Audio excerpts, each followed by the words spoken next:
Anda kembali di Sedang Viral bersama saya Yuliana Konataba. Kasus polisi tembak polisi di Cikeas yang menewaskan Bribda Ignatius, kasusnya masih terus bergulir hingga saat ini. Hari ini Bareskrim Polri memberikan keterangan terkait dengan kronologi kejadian. Dan kami juga sempat mengikuti keterangan dari keluarga Bribda Ignatius yang merasa janggal dengan kejadian yang menewaskan anak mereka. Kami ajak berbincang langsung dengan Pak Pandi, ayah dari almarhum Bribda Ignatius. Selamat bergabung bersama kami, Pak Pandi. Selamat malam, Mbak Yuli. Ya, Iya, Pak Pandi, kami turut berduka atas meninggalnya almarhum Brigadir Ignatius, maksud kami Bribda Ignatius. baik. Dan langsung saja Pak, ini kan dari keluarga meminta agar kasus ini diusut tuntas. Kalau dari Pak Pandi sendiri, tanggapannya seperti apa mendengar keterangan dari pihak kepolisian tadi siang? Ya, ya, baik. Eh, Kami merasa eh, belum puas apa yang dikatakan dari pihak Polri tadi bahwa penjelasan penembakan yang dilakukan oleh pelaku ini disebut tidak sengaja atau disebut kelalaian. Ya. Karena kami lihat kejadian yang kami lihat, ya. eh, Tembakan yang tadinya mengambil senjata dari tas, kemudian ditunjukkan kepada anak kami, dan senjata itu langsung meledak, dan kami juga merasa tidak percaya kalau memang eh, pelaku ini langsung menodongkan itu kepada anak kami. Kami yakin itu, ya, karena melihat luka tembakan yang sebegitu mematikan, ya, sehingga anak kami pun sepertinya mati di tempat, meninggal di tempat, ya. Ya, dan kami tadi sudah mendengar juga melihat di Metro TV bahwa eh, Kapolres Bogor sudah menjelaskan juga dengan CCTV yang sudah dilihat, ya, bahwa eh, perbuatan-perbuatan pelaku yang sudah disampaikan oleh Polres Bogor tadi sepertinya sudah melihat CCTV yang mereka lihat, sehingga juga kami memahami, ya, kemungkinan dari kami juga sebagai keluarga besar mengharapkan agar proses hukum ini dapat berjalan dengan eh, lancar, dengan cepat supaya pelaku dan eh, yang saat ini sedang dilakukan penahanan agar mendapat eh, Ya, apa mendapat hukum yang setimpal, dan kami mohon agar dihukum seberat-beratnya dan seadil-adilnya. Dan ya. kepada Bapak Kapolri juga kami mohon untuk ikut dalam mengawal atau menjalankan fungsinya sesuai dengan hukum-hukum yang berlaku, Mbak. Baik, Pak Pandi tadi sempat mengatakan bahwa apa yang disampaikan oleh Mabes Polri tadi siang itu terkait dengan kronologinya tidak sesuai dengan yang Pak Pandi dengarkan atau yang Pak Pandi lihat. Yang Pak Pandi dengarkan atau lihat seperti apa memang ya Pak? Boleh Karena, diceritakan? ya, baik. Menurut penjelasan dari Polri tadi, dari Polri, ya, bahwa yang dilakukan oleh eh, pelaku ini tidak disebut dengan sebuah kelalaian. Tetapi kami Hmm. tidak menganggap bahwa itu sebuah kelalaian. Tetapi memang menurut kami mungkin pada saat kejadian itu memang betul-betul sengaja memang ditodongkan kepada anak kami, ya. Karena pada saat itu kami meyakinkan bahwa pelaku yang tiga orang ini yang mabuk-mabukan, ya, dalam kondisi mabuk, dan mungkin, ya, karena memang dipanggil oleh seniornya ini ke flatnya untuk bertemu, dan mungkin karena kondisi mabuk sehingga pemikiran yang tadinya, ya, seperti, ya, sudah tidak karuan lagi karena kondisi sudah mabuk sehingga pada TKP mungkin dapat cekcok Hmm. ya karena tahu anak kami ini eh, mungkin pada saat penawaran Senpi itu tadi anak saya tidak masih junior dan yang kedua karena eh, Senpi ini adalah ilegal mungkin anak saya tidak berani dan eh, karena kondisi mereka ini mabuk ya yang pelaku ini bertiga ini mabuk jadi membuat kondisi pada saat itu cekcok dengan mereka dan Hmm. akhirnya ya yang itulah yang membuat anak saya menjadi Hmm. korban Ya. ya. Pak Pandi sempat menyebutkan bahwa penawaran Senpi kemudian Senpi ilegal. Boleh jadi dijelaskan kepada kami, Pak, maksud ini seperti apa? Apakah anak Bapak, maksud kami Bribda Ignatius ini ditawarkan seperti apa? Boleh dijelaskan lagi lebih detail, Pak, terkait Senpi ilegal kemudian penawaran Senpi ini? Ya, baik. Anak kami tidak pernah mengatakan kepada kami bahwa kalau dia tuh mau membeli senpi ya. Tetapi Mm. tim penyidik juga tidak pernah tidak mengatakan bahwa anak kami ini eh, mau membeli senpi itu. Tetapi yang ditawarkan oleh seniornya ini kepada anak kami bahwa mereka itu adalah berbisnis senpi. Mungkin karena penjelasan tadi saya sudah katakan bahwa Hmm. karena anak Hani masih junior dan tidak mendapat izin barangkali dari Polri atau tim eh, Densus, jadi anak saya ini tidak berani dan karena senjata itu ilegal, itu yang membuat dia mungkin tidak berani, mungkin karena dia menolak barangkali dia lalu di todongkan senjata itu barangkali ke anak kami. Hmm. Oke, baik. Berarti ini memang secara tidak Pak Pandi tidak mengetahuinya secara langsung dari Bribda Ignatius, tapi mendengar dari siapa terkait dengan eh, jual atau beli senjata ilegal ini, Pak? Kami mendapatkan informasi ini setelah kami sampai di Jakarta untuk bertemu anak Hmm. kami ya, karena pada saat sebelum kami bertemu anak kami yang meninggal ini ya, kami belum diberitahu bahwa anak kami sudah meninggal. Setelah kami sampai di Rumah Sakit Polri Kramat Jati, saya dengan ibunya di eh, dikumpulkan di sebuah ruangan dan kami dengan beserta tim penyidik ya tim penyidik mengatakan kepada kami kronologis kejadian ini ya awalnya eh, mereka seniornya memanggil anak kami ini ya memanggil anak kami ini kemudian anak kami ini datang ya. Ya, karena kondisi mereka seniornya yang bertiga itu kondisinya mabuk karena minum minuman keras, kata tim penyidik kepada kami, sehingga eh, eh, seniornya nih atau pelaku ini ngambil senjata senpi itu ke anak kami di tas dan ditodongkan atau ditunjukkan kepada anak kami dan tidak sengaja katanya tidak sengaja ya ini menjadi pertanyaan juga bagi kami Hmm. eh, tiba-tiba senjata ini meledak ya mengenai anak kami dan kami eh, yakin bahwa eh, ap- apa yang dialami anak kami ini memang betul-betul adalah sebuah kesengajaan yang dilakukan oleh eh, seniornya kepada dia begitu Mbak. Iya, Pak Pandi, oke itu kejanggalan yang dirasakan keluarga, kejanggalan pertama yang dirasakan oleh keluarga. Kalau kita mundur lagi ke belakang, ini juga kami sempat mendengarkan bahwa keluarga juga sempat mengatakan kecewa, ada ketidakjelasan informasi yang disampaikan oleh Mabes Polri ke pihak keluarga. Pada saat itu apa Pak yang disampaikan?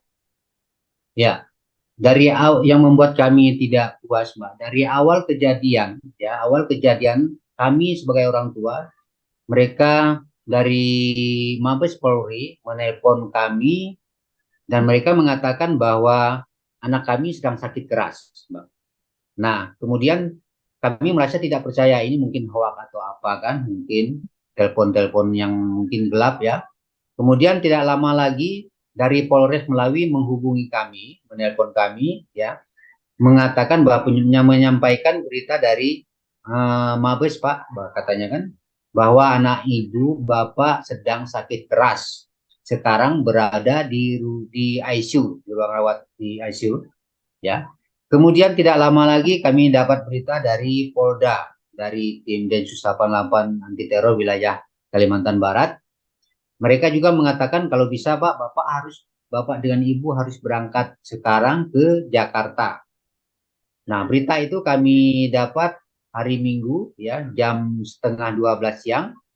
Mm-mm. Eh, terus setelah itu kami juga pun bergegas menyiapkan pakaian dan langsung berangkat dari Melawi ke Pontianak karena pada saat itu eh, perjalanan kami jauh dari Melawi ke Pontianak itu kurang lebih 8 jam lebih. Jadi kami sampai di Pontianak pada hari Minggu itu jam 8 lewat, jam 8 malam lewat ya. Nah, kami tidak bisa meneruskan perjalanan kami dari Pontianak ke Jakarta dan esok paginya baru kami berangkat ke Jakarta dengan penerbangan jam 7 pagi ke Jakarta dan sampai di perjalanan kami selalu bertanya menghubungi teman-temannya ya, baik keluarga, teman-temannya yang ada di Jakarta, kami minta tolong supaya melihat atau menjenguk kondisi anak kami di Rumah Sakit Polri Kramat Jati, tetapi mereka tidak diizinkan. Kami tidak bisa masuk Pak selain orang tuanya kata dari pihak rumah sakit ya. Mm. Kemudian eh, kami tidak percaya juga bahwa pada saat itu juga kami menghubungi keluarga kami juga di Jakarta karena kebetulan ada keluarga di Jakarta berdomisili di sana. Kami segera supaya datang ke rumah sakit Polri melihat kondisi adik sepupunya bagaimana, tetapi mereka juga tidak berhasil melihat kondisinya karena tidak diizinkan oleh pihak rumah sakit barangkali tadi. Mm. Nah, sampai kedatangan kami pada Mm. hari Senin itu ya baru diperbolehkan kami sebagai orang tua dan itu pun belum begitu kami datang tidak langsung melihat kondisi anak kami. Kami Mm. diberi penjelasan dulu di sebuah ruangan Mm. tentang kronologis kejadian yang dialami oleh anak kami ini, Mbak. Ya, Mbak Yuli. Kemudian kapan tepatnya keluarga mendapat informasi bahwa penyebab dari tewasnya Bribda Ignatius ini karena luka tembakan? Ya, ya. Pada saat itu setelah kami dikumpulkan di sebuah ruangan bersama tim-tim dari penyidik Densus ya. Hmm. Mereka tim penyidik menjelaskan kepada kami kronologis kejadian itu ya. Nah, pada saat itu ya mereka itulah tadi yang saya ceritakan mereka minum minuman Hmm. keras, berbisnis senjata ya bisnis senjata mungkin karena itulah tadi karena pengaruh minuman keras itu ya pemikiran mereka pun tidak terkendali dan pelaku mengambil data itu dari tasnya dan ditujukan kepada anak saya dan senjata itu meledak mengenai leher bawah telinga anak saya sehingga pada saat itu juga anak saya terjatuh dan diperkirakan meninggal di tempat pada saat itu, Bang. Baru Baik, kami berarti tahu. iya Pak, berarti memang keluarga mengetahui eh, penyebab kematian atau tewasnya Bribda Ignatius itu memang setelah sudah sampai di Jakarta ya Pak. Pak, Iya, iya, em, betul. tapi kalau kita lihat sebelum-sebelumnya nih Pak, apakah almarhum pernah menceritakan begitu terkait pekerjaannya kepada keluarga? Ya, almarhum sering setiap hari, setiap malam kalau dia tidak bisa nelpon, paling dia WA kepada kami sebagai orang tua, menanyakan kepada kami Udah makan belum Bapak Ibu, terus kemudian eh, lagi acara apa, lagi kegiatan apa di rumah, ya. Dan almarhum ini tidak pernah menceritakan bahwa selama menjalankan tugasnya sebagai Densus 88 anti teror, tidak pernah beliau mengatakan bahwa saya kesulitan Pak, saya sakit Pak, ya. Tapi beliau selalu mengatakan kepada kami happy, enjoy, dan happy dengan tugas yang dia alami dia sekarang. Dan tetapi eh, berbalik pula apa yang diceritakan kepada teman sahabat dekatnya, terutama pacarnya, ya, Hmm. ada ber-WA mungkin dengan pacarnya bahwa eh, apa Hmm. tidak hal-hal yang banyak yang dia terima yang tidak sesuai dengan eh, apa yang dia alami pada saat dia bekerja oleh yang dilakukan oleh para juniornya, pada Hmm. seniornya. Yang sempat Jadi Bapak banyak dengar apa tekanan-tekanan, yang ya, dijelas ya. yang sempat Bapak dengar apa yang dijelaskan oleh pacar dari almarhum Bribda Igatius?